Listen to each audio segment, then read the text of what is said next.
The following podcast is a presentation of Hacks and Flacks.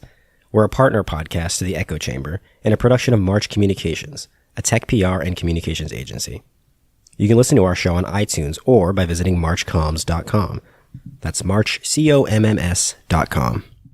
Really recognizing that those relationships that you have at any level of your career can be so vital.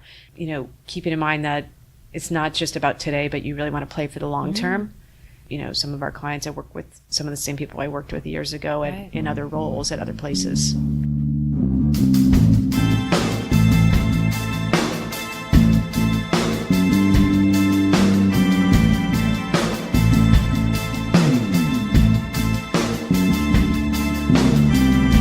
Welcome to Hacks and Flacks, the podcast from March Communications where we cover PR, marketing, media, and all things communications. I'm Manny Vega. Thanks for tuning in. We've got a great episode lined up for you this week. Our guest is Laura Tomasetti. She is founder and CEO of 360 PR Plus. That's an agency here in Boston with offices in New York and San Francisco as well. This week, actually, I'm handing over the interview responsibilities to my boss, actually, Managing Director Cheryl Gale. She and Laura have actually known each other for a long time. And so they kind of have a conversation, a one-on-one on this episode, and they cover a lot of ground too. I was sort of a fly on the wall, just doing the audio in the background while they were chatting, and it was a great conversation. Talked about a lot of different topics, but leadership in PR was a big one. A lot of interesting stuff about the intersections between advertising and PR, kind of how the lines have blurred more recently, almost out of demand from customers, and sort of the challenges associated with that and the opportunities as well for the PR industry. A lot about data in PR, a lot about digital and social, and of course content as well. And they also talk about personal background. Laura, her journey to founding her own agency, of course, 360 PR Plus is her agency. She founded it. The lessons that she learned, you know, in prior stops at major agencies in the in-house world, how she applied those lessons in building her agency.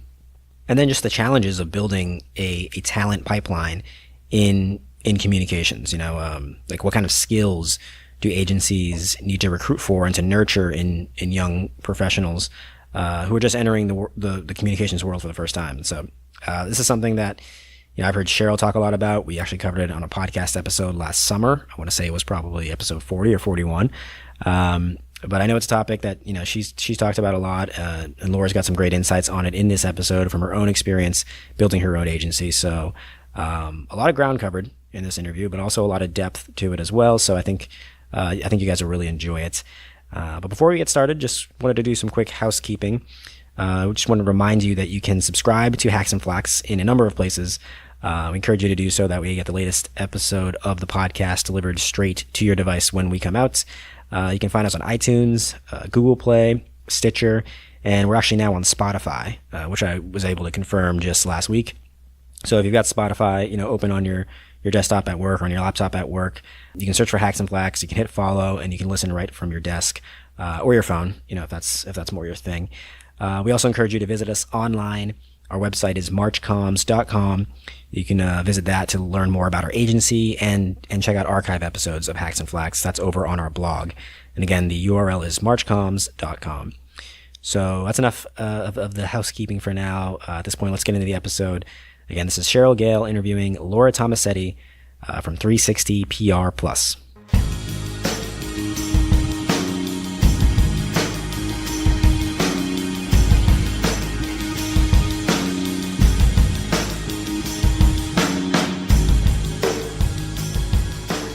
Hi, I'm here with Laura Tomasetti, CEO and founder of 360 Public Relations Plus. Did we say 360 PR, 360 Plus? What do you prefer? We like the plus because that was part of our rebrand Exactly. about 12 months ago, so thank you. Tell me about that. What does the plus mean? The plus, it's an interesting story. So we considered, probably like a lot of agencies in recent years, we considered dropping PR from our name. For trademark reasons, we found that we could not. 360 is a very hard mark to own, and we like 360. We like the full circle approach. It does speak to our approach. So we decided to embrace PR and plus it up and speak to some of the other services, the integrated services that we offer. And actually that plays into just thinking about how the industry is evolving and changing. You know, PR, agencies don't want to be labeled as just PR anymore. So I think that plus is really clever. Thank you. Because it still underlines what we do. Right. And the fact that we know that PR is evolving. Right. Talk to me a little bit about that. Yeah. Like, how is it evolving? Yeah, and it's funny too, as you think about and just the process that we went through, which was a really, I think, thoughtful process. You know, should we keep PR as part of our name, or is that too limiting? And even you, in asking questions, said, you know, we agencies don't want to be just PR, exactly. But PR is, you know, the definition is really broadened, right? So by the same token, you could flip it and really just embrace PR. Right. And I think that we're seeing that shift now, and it feels like a seismic shift, instead of having to really sort of fight for and explain and defend what PR is and what we need. We actually need real dollars too. I think you see the C-suite, you know, not just the CCO, but the CMOs, the CEOs, really valuing PR and what we do. Yeah. I think a lot of that comes down, I was reading this article about, because the CEO nowadays, thankfully, is thinking reputation. Reputation is firmly in brand and PR. And I think that for that reason alone, I think we're seeing these CEOs have, you know, they've had a seat at the boardroom table, but they're now having more of a voice. So their voice is heard because of that issue with reputation. Think Facebook. Like, there's so many different things that we could point to.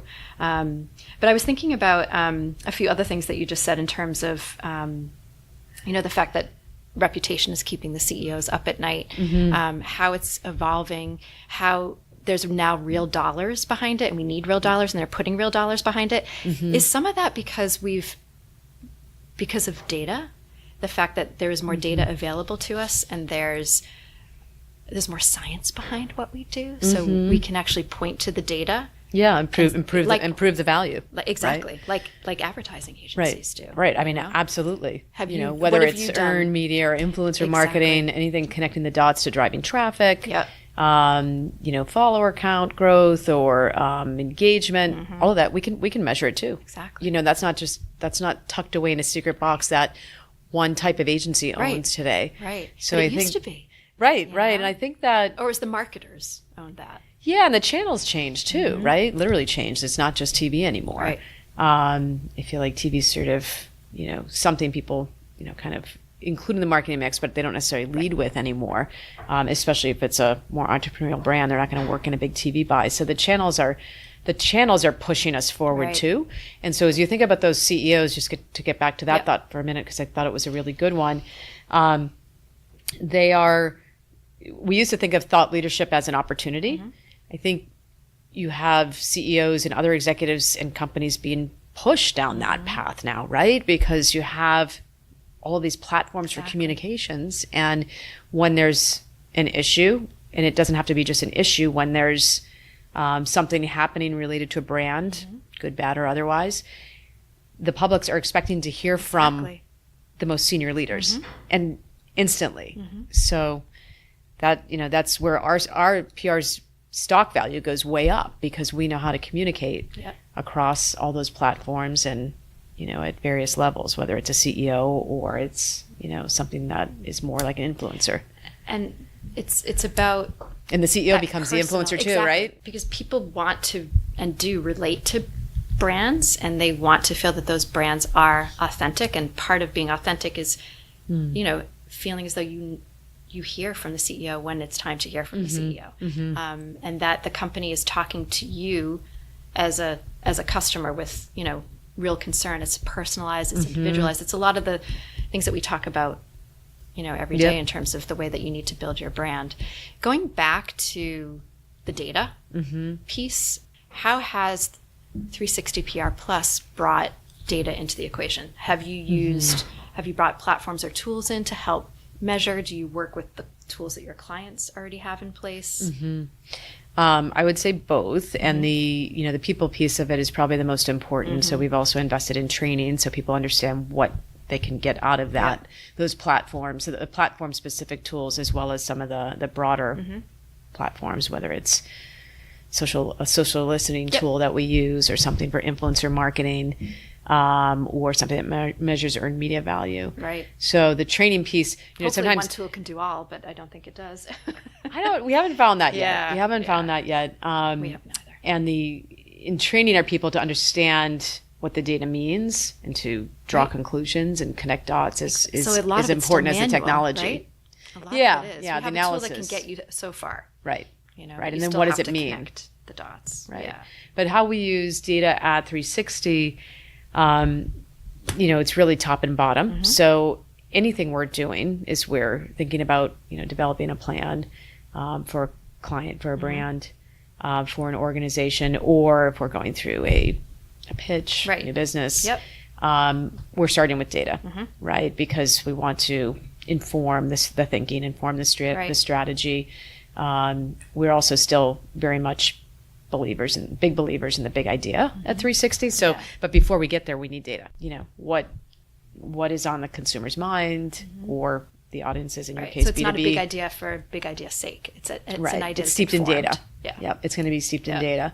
And then, and then we're setting the KPIs at the front, and then we're measuring at the back. So, there's several points at which data becomes important. Yeah.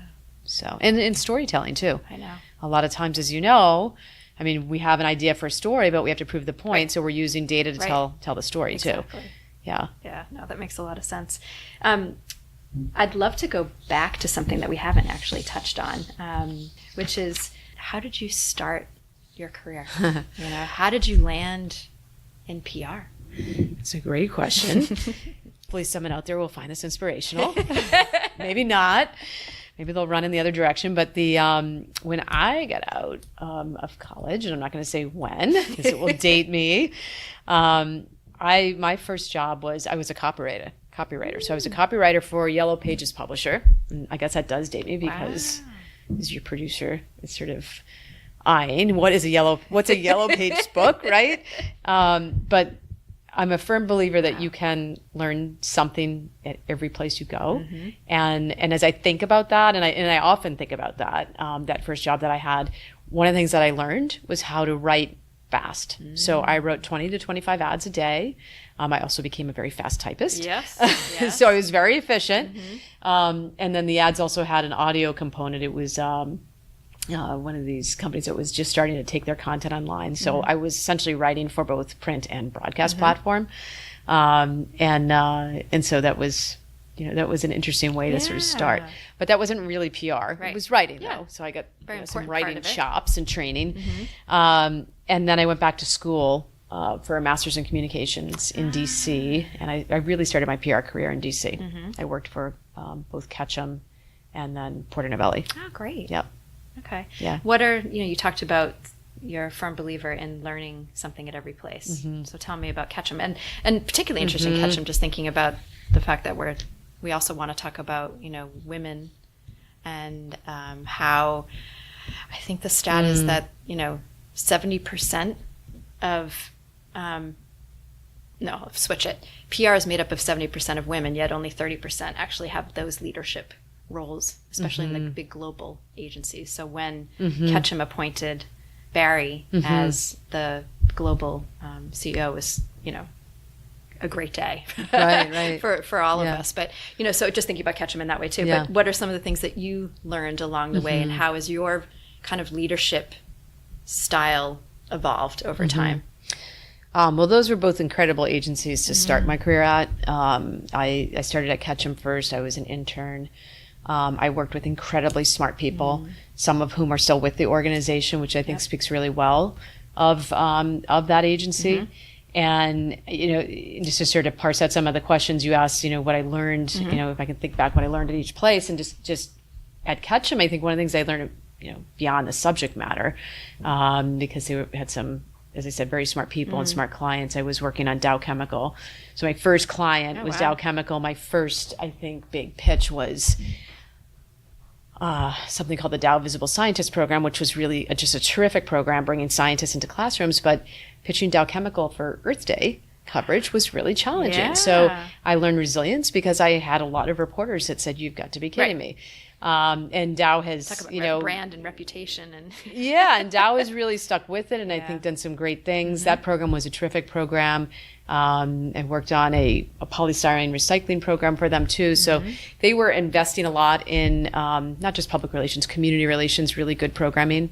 And so I think, as I think about an agency like Ketchum, and also just some of the, seeing some of their work in the awards on PR Week and others over the years, they're very much an idea-driven organization, and we've tried to bring a lot of that kind of thinking into, and philosophy into 360 too. You see these bigger campaigns and bigger programs that are built around, coat rack ideas, ideas, a central idea that you can hang a lot of hats on, a lot of things on, and really keep going. So that was a great place to work. And then at Porter, at the time I worked at Porter Novelli, they, this is interesting to be at one agency and sort of plugging other agencies, I guess. But as I said, they're both firm great. Believer in that. Both great places to work. And Porter, DC, I think had I thought one of the very first creative agencies for a PR agency, or creative departments for a PR agency. So they had a lot of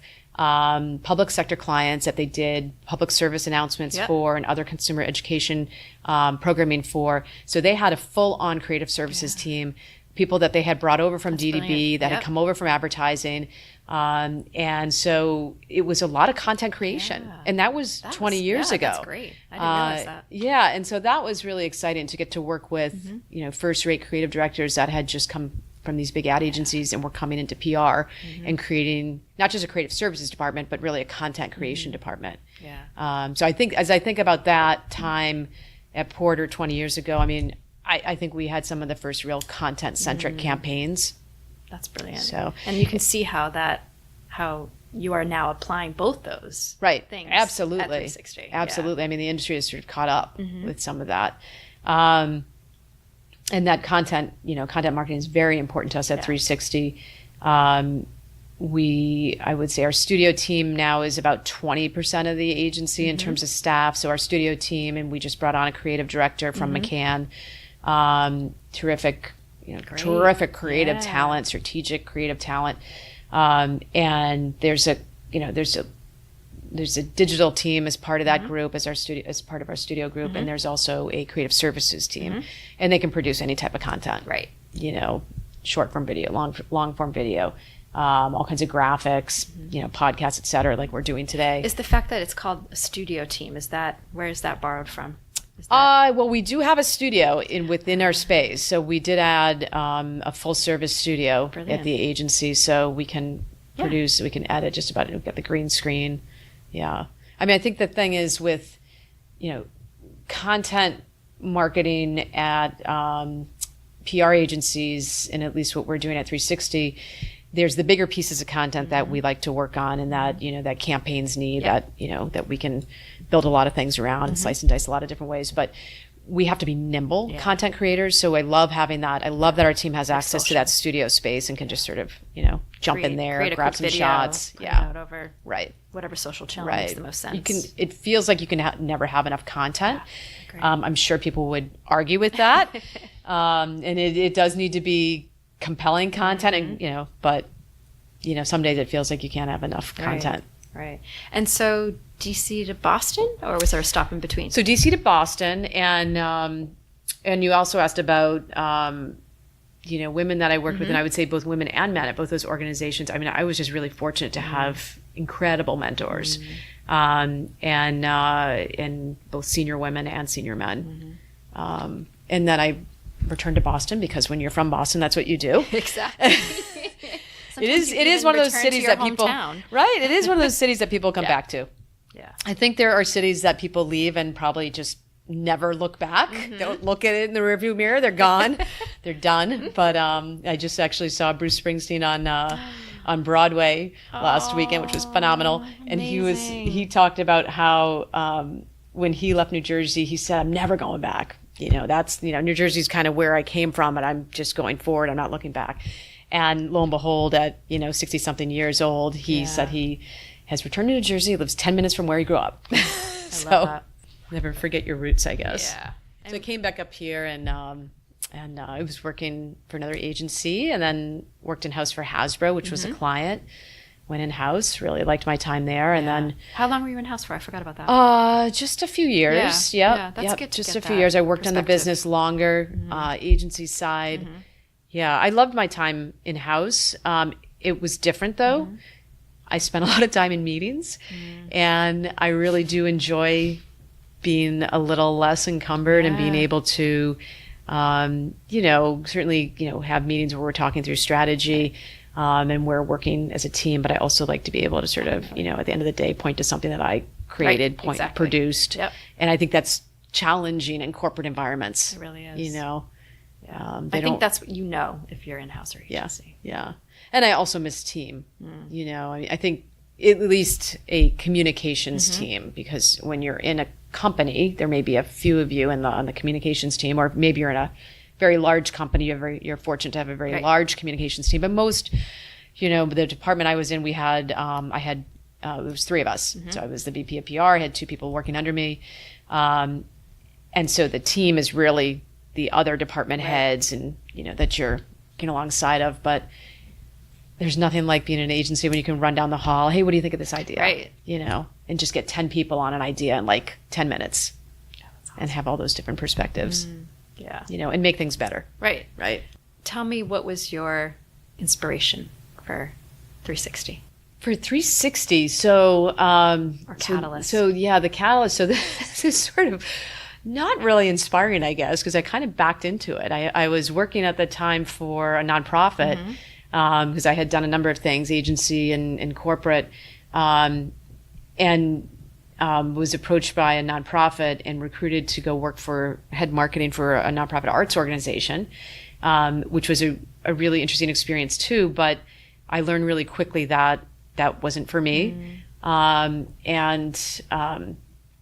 first client at 360 was Hasbro. And so some colleagues from Hasbro had approached me and said, gee, we've got this need. Would you consider taking this on? And I said, I've got a full-time job, so I'm not sure that's going to work out. But the more I thought of it, something was pulling at me, and I really felt like it was, time to go back into the agency world. And so I started 360. That's brilliant. Yep.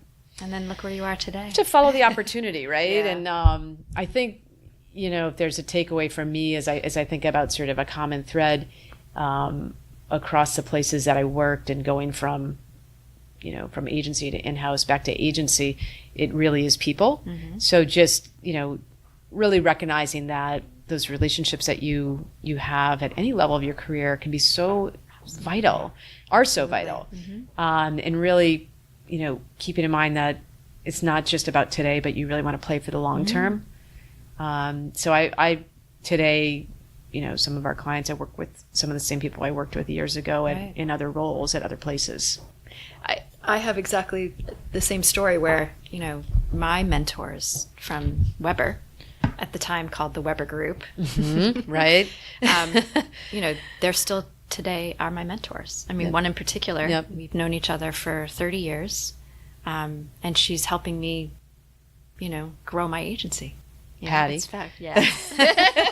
The infamous Patty. Yes. Patty Stone. But, just thinking about, and the way that we all we've built relationships that literally last a lifetime. And there have been opportunities where I've gone to people at Tier 1, because a lot of the Tier 1 ladies are people that I worked with at Weber. But we just had something else happen that was really interesting, which is the agency that I was at in London that actually invested in March when we first set up. They ended up kind of all leaving, and a few of them started up their own agency. And that was probably 10 years ago. And we just partnered with them. So we're sharing a client, which is, it's fantastic to kind of think, okay, 10 years ago we worked so closely together. And Well, there's it's about really, and I always say, and I think people in my at 360 at our agency get tired of hearing it, but I feel like this industry is built on, especially agencies, I think A+ talent. So you get to work with a lot of quality people. Yeah, you really do. And it's a team business too. And that's what I love most about it. That's what gets me out of bed every day. everyone that's here, Yeah. learning from someone who's been in PR for a year to people that have been in PR for the 20. new ideas. Yeah. No, I really like that. I like know. that a lot. It's great. And learning from clients too. Yeah. Do you think that, just to go on to a little bit of a different topic, but something, we saw a little bit of a trend of, I think Weber was the one that did it, became an ad agency. Are we seeing ad agencies that now want to do more earned and be more PR? Is that something that's always been? I was just trying to think through it, like who, like a Mullen, Ogilvy, they kind of do both, don't they? But it's hard. I've never really seen a global PR agency also get a reputation and do really good advertising. Yeah. Well, the advertising side of that, I think from my view, and an agency like Ogilvy is probably very different because they run their PR group as a distinct agency that has other resources, obviously advertising otherwise. But I think that the mistake that the ad agency makes is underinvesting in PR and underestimating its value at the same time. So I worked really briefly for an ad agency, and they wanted, and it made a lot of sense. We have all these great clients. Why not, add PR talent, and we'll just have all this incremental revenue. And that's really not how it works, because one person can't run a PR campaign. It takes a lot more than that. So I think that, I think ad agencies probably, and this is kind of a general statement, but it is my view that they underestimate what it takes to do PR right. The resources that you need. It is a labor-intensive business, even with all the technology and tools that we have. It is a relationship-driven business. So if an agency wants to do it, they have to really, again, play for the long term. Right. You have to really invest and have that long-term view, not just near-term revenue opportunity. So true. And I think that the advertising pieces are, we're not going to do what the global ad agencies do overnight. But because you can place content in so many places today, and it doesn't have to be a Super Bowl ad. I mean, you're not going to hire 360 to do your Super Bowl ad, or March for that matter, right? But, and I'm not even sure if you're going to hire Weber for that, maybe. But there's a lot of other places where we can put content, really good content, storytelling content, and reach those consumers or other audiences, stakeholder audiences. Yeah. And not have to pay. Right. Some of it's paid, some of it's not. The 30-second spot at the Super Bowl. And actually that needs a whole campaign around it too. Absolutely. I mean, a lot of times what really makes those ads successful is the campaign around it. Absolutely. Yeah. And what's happening on the mobile screens and on the social channels.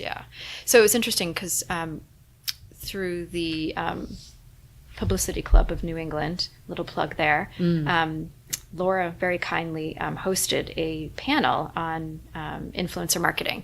And what I thought was really interesting, which is playing to the point you were just making, is that we were talking about paid pretty much, when you talk about influencer marketing. But how important, even though it's paid, are relationships. I mean, that's what really came through to me, that every single one of those panelists talked about the fact that you still have to build relationships and get to know these influencers. Just because it's paid doesn't mean anything. It's not paid and you get it. Some of it's still, we used to say that PR was prayed for and advertising was paid for, and now those lines are blurring. I mean, relationships are absolutely critical to ensuring a brand, if you're talking about influencer marketing or really anything else, maximizes the value of its investment and can do that. So I think if you have a relationship, and I've seen our people do it, and I'm sure your people are doing it too, if they have a relationship with an influencer, they understand really what makes that influencer tick, what is going to what are they going to really embrace, what's going to resonate with them, what message are they going to really want to run with. And then because they had such a great experience with us working for XYZ client brand, they're willing to do more the next time. It's a proven model. It's a proven relationship. They know it's going to be a good experience, for them. And for me, that's why influencer and marketing, good for their brand as well, too, right? Exactly. Yeah. But that's why I really feel strongly about the fact that influencer marketing, social media, sit firmly in PR and comms, because it is so relationship driven, and we're used to, as PR agencies, it's all about it's a relationship model, where on the advertising side, it's kind of more, historically has been media buying. You don't necessarily have to build relationships. It's about volume, it's discounts, it's, well, I think it's also about, and again, this is generalizing and me probably not really understanding the advertising side of it as much as I should. Same here. But it feels like more of a push model than a dialogue. Yeah. And I think Absolutely. PR practitioners, digital practitioners that sit within a PR agency or more of an earned organic type environment understand the value of relationships and that you don't have a relationship by pushing. You have a relationship by having a dialogue. Right. And then you recognize that both parties have interests. And so I think we come at things more holistically. Yeah. And then the other thing too that I think is really important is whoever your agency is, advertising, so-called native digital or PR, whatever, any combination of that, if someone's handling your influencer marketing or any of your communications, they should have the wherewithal to manage issues for you, to see a potential, to anticipate an issue, a question that someone may raise, and to be ready with answers. Because, sometimes we see it, content lands. Right. Brand thinks it's going to be a great thing. Right. Someone has a different kind of reaction to it. And then it has a life of its own. Right. And it's not what anybody, wants to really have out there. So who's helping you manage that? And so I think if you have people that can sort of see the future, and PR people do that, we think through all the different scenarios. Exactly. How is this really going to play? What are all the questions? Poke holes in the story before you're telling the story. You're going to be much more. You're going to be better prepared. Absolutely. Right. To reap the benefits and then also manage, some of the challenges that might come along with that. Yeah. What advice? What would be a few tips that you would give someone just entering PR today? Thinking about how much it's evolved. Thinking about the skills that are so important. I mean, it's a great question, and I want you to add to it because I know we used to just sort of, preach writing. Yeah. So it's important to be able to, to be a strong communicator, obviously, both verbally and written. But there's so many other parts of it now, right? And I think you need to know how to put together a team, because you're going to need research. Right. You're going to need analytics, someone that understands that. And then you're going to, want the big idea. And then you need the tacticians that, know how to roll it out, whether it's, media relations, influencer marketing, digital, and any number of things under digital. Do you think that young people starting out in PR should try to go deep in one area or go broad across many different areas because there's so many different things that you need to do? I'm asking you because I struggle with this too, and thinking about people that join March, giving them opportunities to learn more about, visual storytelling and the digital piece and research or today, do we want to go deep and have them be specialists in a sector or a service I'm thinking area? more of a service area, I think it also depends on the person, Yeah, because there's definitely room for. It used to be that you had to be a generalist. You had to be able to do everything. But I think that we are much more a specialist model now, where you might have someone that's good at media, someone that understands influencer marketing, someone that understands different aspects of digital, and that can be sliced a number of different ways. From the content creation to the and that's really the creative piece to the analytics and everything else. And then you need managers. Yeah. You need people that understand business. Exactly. And understand the client's business. Yeah. And then if you're, at an agency, the agency's business and how you put together teams and manage all that and get everybody working together. I would sum lots of different roles, right? I would sum a lot of that up as being curious too. I wrote that down. Oh, good. Yeah. At the core, you have to be, we want to hire people that are really engaged, really curious about the world around them, and specifically media and different types of media. And then for us at 360 consumer audiences, different types of consumer audiences. And then for you at March, different stakeholders, right? So that, it's hard. Being curious about the world around you. And it's also hard to identify if someone is curious in the just the few times that you might meet with them in an interview setting or, but we found that the most successful, whether they're interns or ACs, are the ones that are curious really early on. And it may be that, you know, it actually makes them a little bit more high maintenance because you're thinking, all right, you don't know a lot of what's going on, but you're asking a lot of questions, which is great. But it's also, you know, people might view that as, okay, just go learn that and go do that. Right. You know, right. but no, I mean, I really want to encourage that. Yeah, that's great. I mean, I think that's, you know, we talk about, you know, getting people out of their lanes and out of their comfort zone. Yeah. And I think you want really to encourage that. Yeah. You definitely want to see that people are engaged with the world around them. I mean, if they're not, then they can't really effectively storytell because they can't, you know, they can't identify the right peg for a specific story, and but they also when won't and where to place necessarily be curious about their clients' challenges and, you know, and really try to get underneath the skin of what really makes them tick to figure out those stories and help them build a comms program. So it might be less, you know, we might be moving to a time in PR when, you know, it's less about the tactical skills, you know, those skills that you might possess, and more about the qualities. Yeah, exactly. Yeah. You know, I definitely think so. So strong it's not, listeners. Yep. So it's not so much, I'm really good at picking up the phone and selling into a journalist. You know, it's, I know how to tell a story, you know, and build that story no matter the medium. Right. You know. Yeah, and there's just so much to stay on top of in our industry now too. So you have to be someone that's really switched on and just, you know, consuming media yourself too, and on all these different platforms. There's another tip: be a news junkie. Right. Yeah, for sure. You know. Yeah, and social media. And Yeah. I mean, I think it's an incredible time in our industry. And you mentioned, like, you asked about tips for getting started. I mean, first of all, I would say, do it, like find out about, you know, the PR industry, and not just the PR industry, the marketing industry and communications industry. I think it's, you know, we're talking about this internally today. There's kids as they're growing up, they know what being a doctor's about, right? They know, like, lawyers make money, most of them, they're good.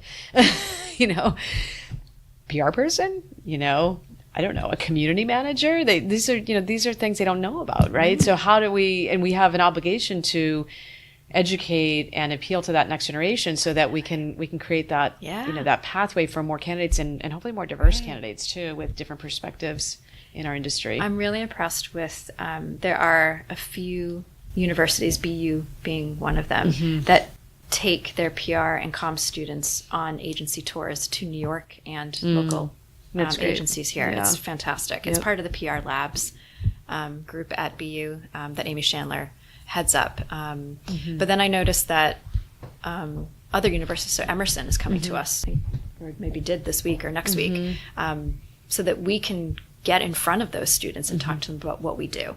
Otherwise, they'll be like my daughter and think, well, marketing's really boring because all you do is, all I ever see you is you're always on the phone and on your computer.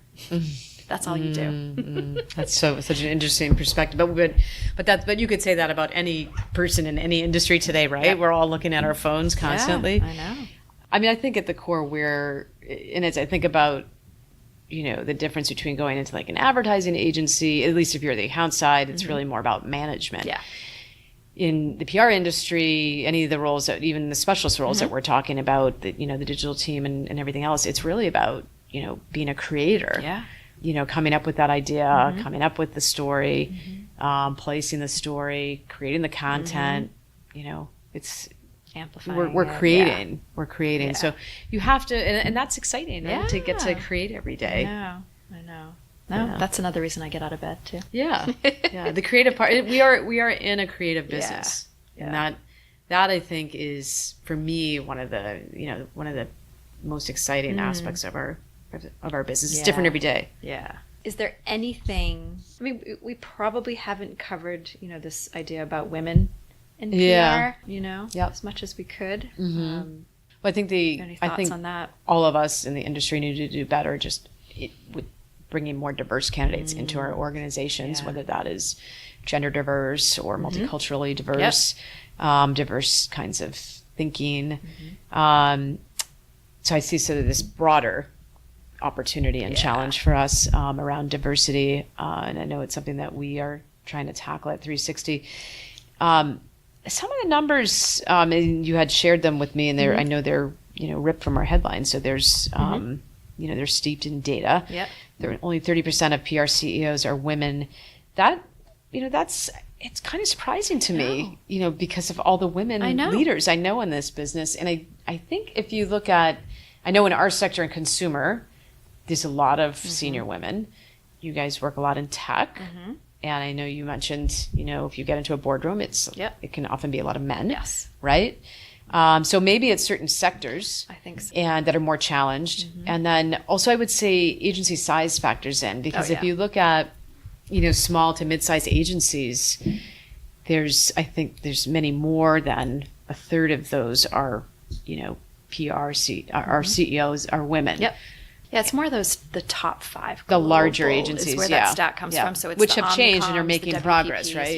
Yeah, absolutely. Which Yeah, is great. so- But I found it surprising too. I had no idea. Yeah. Because I mean, I it think the train is female dominant. Yeah, but I think the industry. train is moving in the right direction. Definitely. And I, as you look at the PR industry versus other industries, I think we're way out in front. Yeah. In terms of opportunities for women, and it's a dynamic, growing industry. I think there's opportunities for everyone.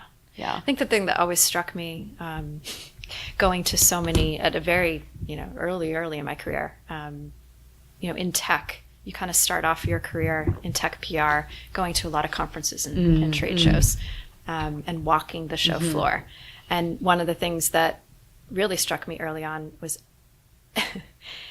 whenever I saw a woman in any tech, it was assumed that they were in marketing. That's interesting. Yeah. And, right.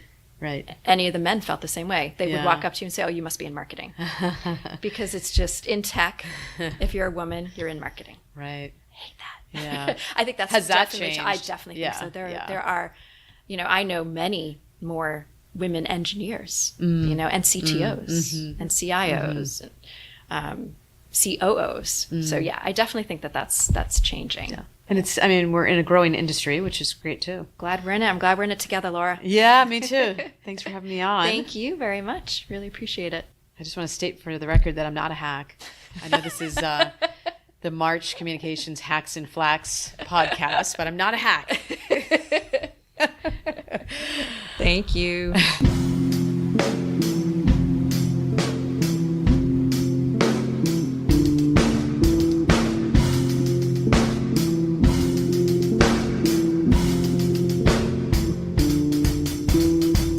All right, guys, that's all for this week. Hope you enjoyed this week's episode, and thanks again to Cheryl and Laura for taking the time and joining us on the show. And of course, thanks to you for listening. Hacks and Flacks is a production of March Communications. We are a PR and marketing agency here in Boston. And if you'd like to learn more about our show or our agency, you can find us online by going to marchcomms.com. That's marchcomms.com. There you can also find archive episodes of Hacks and Flacks over on our blog, plus articles and ideas from folks around the agency. You can also follow us on Twitter. The handle is @HacksFlacks. And of course, we encourage you to subscribe on iTunes, Google Play, Stitcher, and now, of course, Spotify, or wherever else it is that you listen to podcasts. You'll get the latest episode of Hacks and Flacks delivered straight to your device when we come out. That's it for this week. I'm Manny Vega. Thanks again for listening. We'll be back again real soon.